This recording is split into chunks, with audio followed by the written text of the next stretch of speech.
1வதுலேருந்து 5வது வரையும் உள்ள அரசு பள்ளிகளில் படிக்கக்கூடிய குழந்தைகளுக்கு வந்து காலை உணவு திட்டம்னு ஒன்று கொண்டாந்தாங்க. ஸோ இந்த காலை உணவு திட்டம் வந்து பார்த்திங்கன்னா படிப்படியாக வந்து இப்படி போயிட்டு இருக்கும்போது அடுத்து டிஎம்கே ஆட்சி வந்துச்சு, அவங்களும் வந்து கண்டினியூ பண்ணியிருந்தாங்க.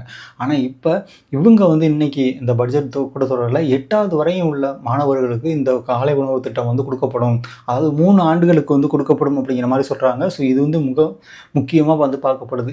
ஏன்னா காலையில் எல்லா குழந்தைங்கள்லாம் வந்து பார்த்திங்கன்னா காலையில் அவசரமாக யாரும் சாப்பிட முடியாமல் அந்த மாதிரிலாம் ஓடுறவங்களாம் இருப்பாங்க ஸ்கூலுக்கு. அப்படி போகும்போது அவங்க அந்த ஸ்கூலில் ஒரு சாப்பாடு கொடுக்குறாங்கன்னா அது வந்து ரொம்ப யூஸ்ஃபுல்லாக தான் இருக்கும். தமிழ்நாடு ஃபுல்லாக வந்து நிறையா காலேஜ்கள் இருக்குது, கவர்மெண்ட் காலேஜ், ப்ரைவேட் காலேஜ் எல்லாமே இருக்குது. ஆனால் ஹாஸ்டல்ஸ்னு பார்த்தீங்கன்னா ஒரு பர்டிகுலர் காலேஜுக்கு மட்டும் தான் ஹாஸ்டல்ஸ் இருக்குது, ஸ்கூலுக்கெல்லாம் ஹாஸ்டல்ஸ் இருக்குது. ஸோ இதை வந்து கவர்மெண்ட் என்ன பண்ணாங்கன்னா முக்கிய 200 நியூ ஹாஸ்டல்ஸ் உருவாக்கணும்.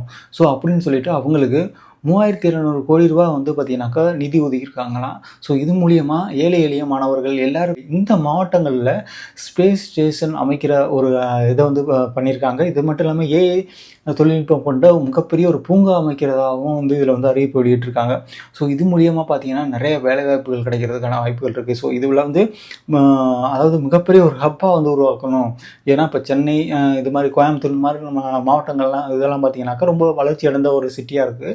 அதே மாதிரி இந்த தூத்துக்குடி அது மட்டும் இல்லாமல் இந்த திருநெல்வேலி மாவட்டங்களையும் இன்னும் விரிவுபடுத்தணும், இன்னும் வந்து மிகப்பெரிய சிட்டி ஆக்கணும் அப்படிங்கிறது சொல்லிட்டு ஒரு முக்கியமான ஒரு குறிக்கோள் வந்து ஸ்பேஸ். ஸோ நம்பர் 9 வந்து கவர்மெண்ட் ஹாஸ்பிட்டல்பாங்க.